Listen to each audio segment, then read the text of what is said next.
شهر رمضان الذي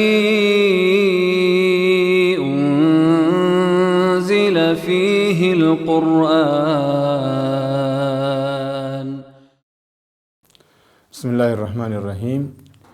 الحمد لله رب العالمين، وصلى الله وسلم وبارك على نبينا محمد وعلى آله وصحبه أجمعين. أما بعد، مجلسني صدفة وهي صدقة رمضانات. صدقة رمضان كيسا أكما قرتني صدقة يرو برا برباچسا برباچسما كيسا تري صدقة يرو رمضان صدقة نسي akka gartee sadaqaa zakaa yookaan ammoo waajibaatitti lakkaa'amti jecha.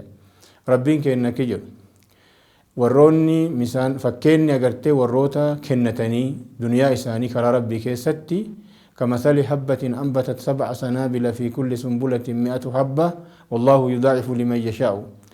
warroonni agartee duniyaa isaanii karaa rabbii keessatti kennan akka nama habbaa takka firee takka facaasee fireen sun agartee firee sumbulaa agartee hurbuu 7 baaftee takkattii keessa ammootu habbaa 7tu jira.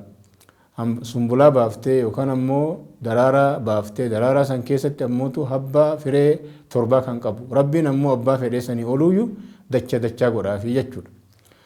Kanaaf rasuulli rabbii sallallahu alaihi wasallam wayita Jibriil isaanitti dhufu khayritti bubbee caalaa ariifatanii jedhan.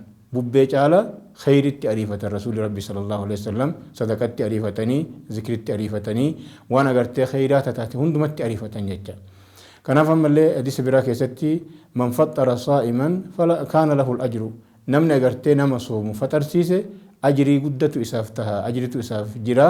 Kanaafuu nama soomu faxarsiisuun ramadaana keessa sadaqaa baay'isuun sadaqaa godhachuun miskiina yaadachuun akkam barbaachisaadha. ربي ورا مرا دلقي ارغت ربي مراها تاسسو هذا وصلى الله وسلم وبارك على نبينا محمد وعلى آله وصحبه أجمعين.